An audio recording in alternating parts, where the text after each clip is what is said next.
Bienvenue chez les éditions Louis Ly. Donc, mon nom est Christiane Lauzon, éditrice des éditions Louis Ly.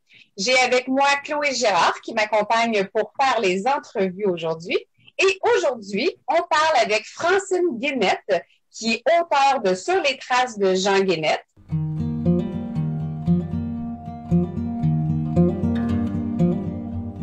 Mais qui a aussi écrit une trilogie policière et un roman psychologique. Donc, bonjour Francine. Bonjour, comment ça va? Ça va super bien. Écoute, les gens nous posent des questions sur les traces de Jean Guénette. De quoi parle ton livre? OK, je vais essayer d'être quand même assez courte pour vous expliquer. Là, je suis une fanatique d'histoire et de généalogie. Donc, c'est sûr que je vous emmène à découvrir un fragment de vie de mon ancêtre Jean Guénette. Fait que l'histoire, elle se passe à peu près dans les années 1910-1950. Alors, imagine-toi l'idée psychologique de l'époque. Là, il y a les attaques des Indiens, il y a la Première Guerre mondiale 1914-1918, la pandémie 1918-1920, la rébellion des Patriotes, les Américains agrandir le territoire. Alors, il est question de courage, d'ingéniosité et de prouesse juste pour gagner sa pitance. Alors, c'est ce que je vous fais découvrir. Vous entendre parler. Moi, j'aimerais savoir, est-ce que vous vous reconnaissez dans un personnage de votre livre? En fait, je raconte les aventures de mon ancêtre. Donc, sans me reconnaître nécessairement, il y a certains traits de caractère qui peuvent être apparentés, c'est sûr.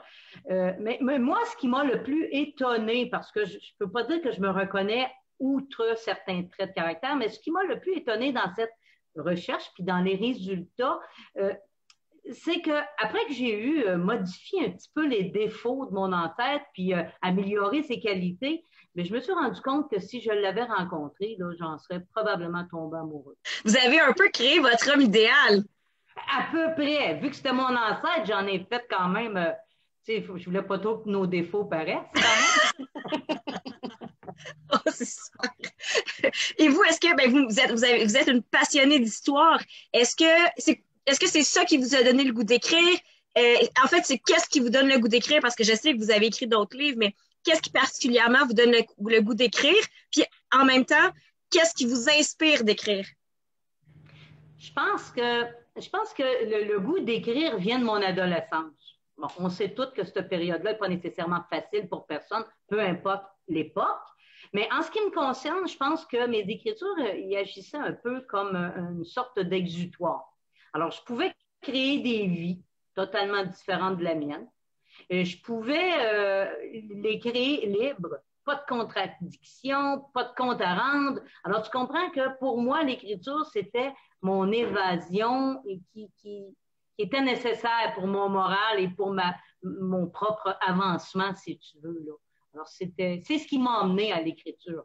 Et à l'autre question, qu'est-ce qui m'inspire? Bien, je te dirais que peut-être pas actuellement à cause de la pandémie, mais moi, m'asseoir dans un café, puis de regarder les gens, puis d'essayer de m'intégrer, de me glisser dans leur esprit, puis de les faire parler, puis de les faire travailler, puis de les faire marcher, puis de les faire tomber.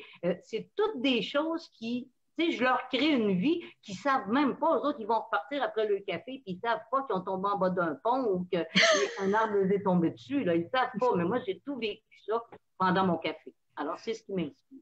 Puis c'est quand tes meilleurs moments pour écrire? C'est d'un coup? Il y en a beaucoup en même temps? Est-ce que tu le fais régulièrement, à tous les jours, à toutes les semaines? Comment tu t'installes pour écrire? Bien, en fait, d'abord, je serais tentée de te répondre que l'inspiration est présente un peu tout le temps. Et puis, à l'époque, quand j'ai commencé à écrire, d'abord, j'étais jeune. Ensuite, ben, j'ai été mariée. Alors, j'écrivais quand mes enfants dormaient parce que quand ils étaient réveillés, c'était impossible. Mais obligatoirement, là, moi, j'écris quand l'inspiration est là, c'est indispensable d'aller écrire parce que tu l'as, l'inspiration. Mais il ne faut pas que tu t'arrêtes après. Donc, moi, quand l'inspiration est là, j'écris. Puis quand l'inspiration est plus calme, moins agitée, ben là, je vais peaufiner ce que j'ai écrit. Mais c'est très, très important de toujours avoir l'esprit qui travaille dans ton histoire. Sinon, tu vas perdre le fil de ton histoire. Alors, c'est important de toujours rester accroché à ton histoire en tout temps. Mais quand je compose, c'est plutôt quand l'inspiration est là, finalement. Hein. Là, j'ai une question particulière à vous poser, mais en fait, comment vous avez découvert les éditions, pardon, Loélie? En prenant un café avec ma fille, je te dirais. Pour être plus précis, là, je pense que ça faisait au moins 20 ans que je savais que Loélie, un jour, prendrait naissance. Alors, Ah, ben là, tu le savais avant moi à ce moment-là.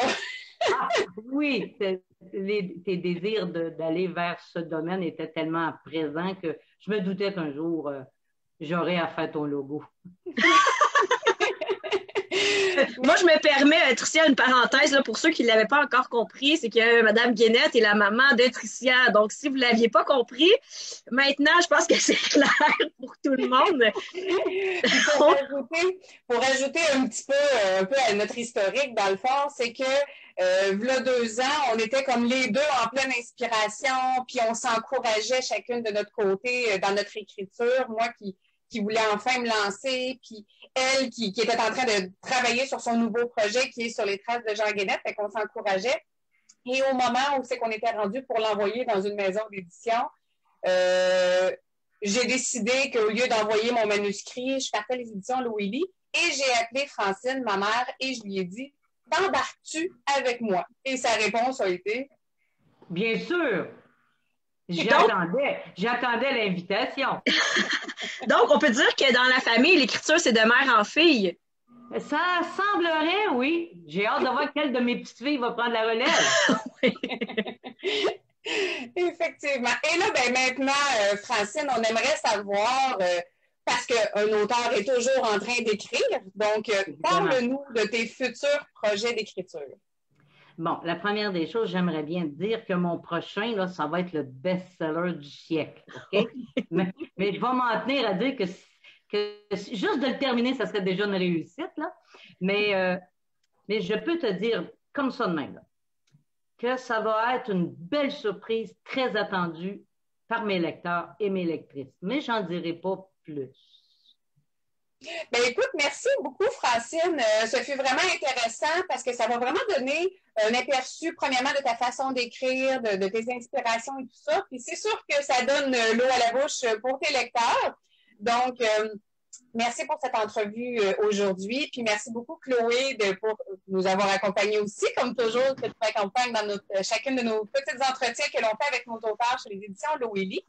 Puis on espère vous revoir pour la prochaine entrevue. Bien, je te remercie beaucoup, Tricia. Je remercie les maisons d'édition Loélie. Et je remercie Chloé aussi.